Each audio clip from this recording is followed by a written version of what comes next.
बच्चों last year पे हम लोग ने रिवीजन स्टार्ट किया था जिस अम्ल क्षार लवण, एसिड बेस सॉल्ट, अम्ल क्षार लवण, इसमें रिवीजन स्टार्ट किया था। और इसी के अंतर्गत हम लोगों ने पढ़ा था आर्हीनियस, ब्रॉन्स्टेन लॉरी और लुईस, इन तीनों वैज्ञानिकों ने, आर्हीनियस, ब्रॉन्स्टेन लॉरी और लुईस, इन तीनों साइंटिस्टों ने अपने अलग अलग व्यू, अपने अलग अलग जो अम्ल क्षार के बारे में बताया है, एसिड बेस के बारे में बताया, उसको पढ़ा था। आर्हीनियस के अनुसार, ब्रॉन्स्टेन लॉरी के अनुसार और लुईस के अनुसार अम्ल क्या होते हैं, क्षार क्या होते हैं, एसिड क्या होते हैं, बेस क्या होते हैं, इसको हम लोगों ने डिस्कस किया था।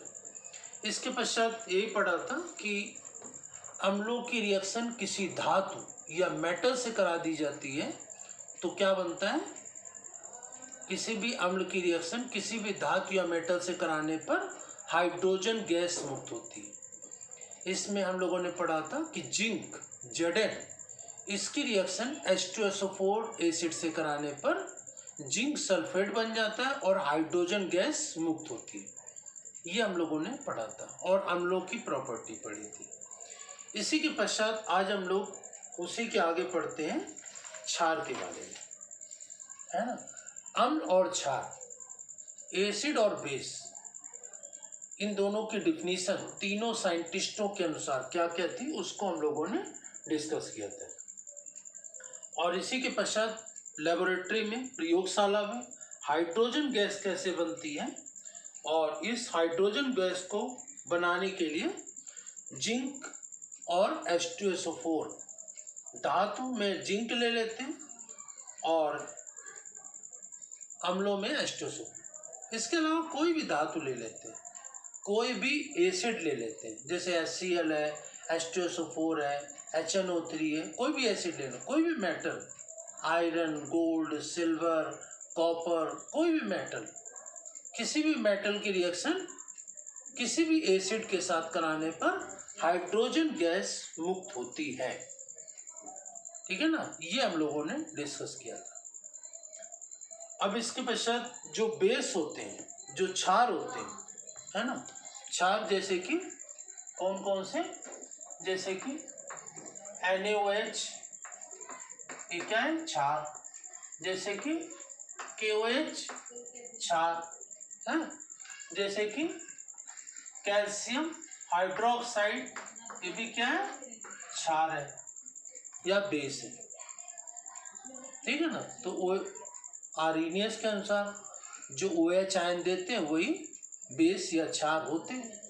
तो क्षार क्या होते हैं, KOH, NaOH, calcium hydroxide, iron hydroxide, copper hydroxide, कोई भी OH लगा है किसी के साथ तो सामान्य तौर पर आप पहचान सकते हैं ये बेस है या क्षार है। तो क्षार क्या होते हैं, अब क्षार तीखे होते हैं। इसका सब चीजें समझने के लिए क्षार या बेस क्या होते हैं, क्षार या बेस साबुन से कंपेयर कर सकते हैं। जैसे साबुन का स्वाद होता है वैसे ही क्षार होता है, तीखा स्वाद होता है, खराब स्वाद होता है। साबुन की तरह क्षार चिकने भी होते हैं, जैसे साबुन चिकना वैसे क्षार भी चिकने होते हैं। और क्षार या बेस की तरह ही तीखे भी होते हैं, साबुन की तरह। इसके पश्चात क्षार की और क्या विशेषता होती है, क्षार अम्लों के साथ रिएक्शन करके क्या बनाते हैं, लवण और जल बनाते हैं। कोई भी अम्ल, है ना, किसी भी एसिड की रिएक्शन किसी भी बेस से करा दी जाए तो क्या बन जाएगा, इसमें सॉल्ट प्लस वाटर बनता है।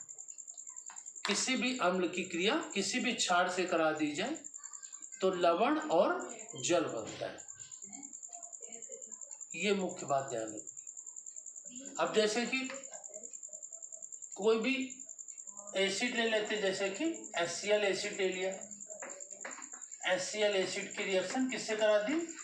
सोडियम हाइड्रोक्साइड से। ये अम्ल है और ये क्षार है, इसकी रिएक्शन से क्या बन जाएगा? देखो HOH मिल जाएगा और ये NaCl बन जाएगा, तो ये NaCl प्लस H2O, तो ये सॉल्ट बन गया और ये वाटर। तो किसी भी अम्ल की क्रिया, किसी भी एसिड की रिएक्शन बेस से करा देते हैं तो क्या बनता है? सॉल्ट एंड वाटर, लवण और जल बनता है। इस क्रिया को क्या कहते हैं? उदासीनीकरण या न्यूट्रलाइजेशन। उदासीनीकरण या न्यूट्रलाइजेशन कहते हैं। तो उदासीनीकरण या न्यूट्रलाइजेशन क्या होता है, ये आपको अच्छी तरह से समझना है। उदासीनीकरण या न्यूट्रलाइजेशन। अब इसके बाद हम लोग आगे पढ़ते हैं कि जो क्षार होते हैं, जैसे कि हम लोग के आमाशय में HCl अम्ल बनता है, हाइड्रोक्लोरिक अम्ल बनता है। अम्ल ज़्यादा बनता है तो एसिडिटी या अम्लीयता हो जाती है। तो ज़्यादा अम्ल बनने पर, ज़्यादा एसिड बनने पर खट्टी डकार आती है, तो अम्लीयता या एसिडिटी कहते हैं इसको। इसको कम करने के लिए हम लोगों ने क्या लेना होता है? सामान्य तौर पर क्षार ले लें। क्षार में हम लोग क्या लेते हैं? खाने वाला सोडा। खाने वाले सोडे का सूत्र क्या होता है? Sodium bicarbonate, NaHCO3, sodium bicarbonate. Sodium bicarbonate की रिएक्शन किससे हो जाती है? हमारे आमाशय में HCl से हो जाती है, तो लवण और जल बन जाता है। ठीक है ना? तो हमारा जो एसिडिटी है वो खत्म हो जाती है। तो अम्ल को खत्म करने के लिए, अम्लीयता को खत्म करने के लिए जो दिक्कत है उसको क्षार से हम न्यूट्रलाइज करते हैं, उदासीन करते हैं, तो ये समस्या समाप्त हो जाती है। तो ये हमारी शरीर की अम्लता या एसिडिटी को खत्म करने के लिए, समाप्त करने के लिए हम लोग खाने वाला सोडा, जो कि क्षार की प्रकृति का होता है, उसका इस्तेमाल करते हैं। अब इसके बाद एक पॉइंट और इसमें अच्छी तरह से याद रखना है। कौन सा? कि किसी भी क्षार की क्रिया किससे करा दे? तेल या वसा से करा दे। ऑयल या फैट, तेल या वसा, ऑयल या फैट, किसी की भी रिएक्शन किससे करा दिया जाए? क्षार। ये NaOH या KOH, कोई भी क्षार ले लें, इन्हीं को लेते हैं। सामान्य तौर पर ये क्षार तो बहुत से हैं, लेकिन इन्हीं क्षार को लेते हैं, NaOH या KOH, क्योंकि ये जल में घुलनशील होते हैं। तो किसी भी तेल या वसा की क्रिया सोडियम हाइड्रोक्साइड या पोटेशियम हाइड्रोक्साइड, NaOH या KOH से करा दी जाए तो क्या बन जाता है? इसमें साबुन बन जाता है और ग्लिसरॉल बनता है। साबुन और ग्लिसरॉल बन जाता है। तो क्षार से बेस से क्या बनता है? साबुन भी बनता है। तो किसी भी बेस या क्षार NaOH KOH की रिएक्शन किसी भी तेल या वसा, ऑयल या फैट की रिएक्शन करा दी जाने पर दो चीजें प्राप्त होती है। कौन कौन सी? साबुन और ग्लिसरॉल प्राप्त होता है। ठीक है ना? अब साबुन को ग्लिसरॉल से अलग करने के लिए क्या करते हैं? इसमें थोड़ा सा नमक मिला देते हैं, NaCl, जिस नमक खाते हैं उसी को थोड़ा सा मात्रा मिला देते हैं, तो साबुन क्या हो जाता है? ठोस अवस्था में आ जाता है, सॉलिड स्टेट में आ जाता है। ग्लिसरॉल लिक्विड में ही बना रहता है, तो इसको छान करके हम पृथक कर लेते हैं। तो साबुन को ग्लिसरॉल से अलग करने के लिए इस मिश्रण में थोड़ा सा नमक मिला देते हैं। नमक मिलाने से साबुन ठोस अवस्था में आ जाता है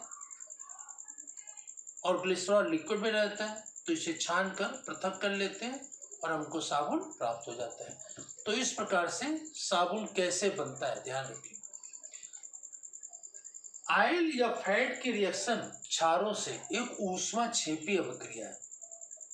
ऊष्माक्षेपी जिसमें ऊष्मा निकलती है, ठीक है ना। एक्सोथर्मिक रिएक्शन, इंग्लिश में कहेंगे तो एक्सोथर्मिक रिएक्शन, ऊष्मा निकलती है, इसलिए इसको गर्म नहीं करना पड़ता।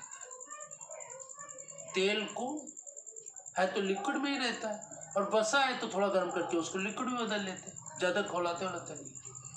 और NaOH या KOH को पानी में घोल करके एक शांत विलयन कॉन्सेंट्रेट सॉल्यूशन मिला देते हैं, और फिर इसको जिस बर्तन में तेल या वसा रखी हुई है उसमें किनारे से बहुत धीरे धीरे पतली धार से ड्रॉप बाय ड्रॉप धीरे धीरे गिराते हैं, क्योंकि उसमें ऊष्मा अचानक निकलेगी। अगर एक साथ पिला दें तो ऊष्मा तेजी से निकलेगी, तो उससे हमें नुकसान हो सकता है। इसलिए पतली धार से धीरे धीरे क्षार को जो पानी मिलाया उसको धीरे धीरे तेल या वसा में मिलाते हैं, और एक लकड़ी की डंडी से उसको चलाते रहते हैं ताकि ऊष्मा एक जगह एकत्रित ना होने पाए। और जब पूरा क्षार मिला देता तो रिएक्शन पूरी हो गई, और फिर धीरे धीरे इसको क्या हो जाने दें, ठंडा हो जाने दें। तो ठंडा होने के बाद क्या हो जाता है, साबुन बन जाता है। लेकिन साबुन को ग्लिसरॉल से अलग करने के लिए इसमें थोड़ा सा नमक मिला देते हैं NaCl, तो ग्लिसरॉल अलग और साबुन अलग। कैसे, साबुन तो सॉलिड स्टेट में आ जाएगा नमक मिलाने से, और ग्लिसरॉल लिक्विड फॉर्म में रखें। तो ध्यान रखेंगे, तेल या वसा की क्षार या बेस NaOH या KOH से रिएक्शन जो होती है वो ऊष्माक्षेपी या एक्सोथर्मिक होती है। एक्सोथर्मिक या ऊष्माक्षेपी मतलब इसमें ऊष्मा निकलती है बाहर, तो इसलिए इसमें तेल या वसा की क्षार से अभिक्रिया बहुत धीरे धीरे कराई जाती है। इसमें क्षार बहुत धीरे धीरे मिलाते हैं और साबुन बन जाता है। क्षार मिलाने के बाद थोड़ा सा नमक मिला देते हैं तो इसमें साबुन सॉलिड स्टेज में आ जाता है और ग्लिसरॉल लिक्विड में रहता है। इसे छान कर हम अलग कर लेते हैं। तो इस प्रकार से साबुन और ग्लिसरॉल दो चीज़ें इससे प्राप्त हो जाती हैं। ग्लिसरॉल को मार्केट में ग्लिसरीन के नाम से जाना जाता है, और ग्लिसरीन जिसके मुंह में छाले वाले पड़ जाते हैं उसमें ग्लिसरीन को एक दवा के रूप में प्रयोग किया जाता है। तो इस प्रकार से ये क्षार की प्रॉपर्टीज़ क्या होती हैं, ठीक है ना। उदासीनीकरण या न्यूट्रलाइजेशन क्या होता है, साबुन कैसे बनता है, ये हम लोगों ने आज डिस्कस किया। नेक्स्ट टर्न पर इसी के आगे हम लोग नेक्स्ट टॉपिक को डिस्कस करेंगे। धन्यवाद।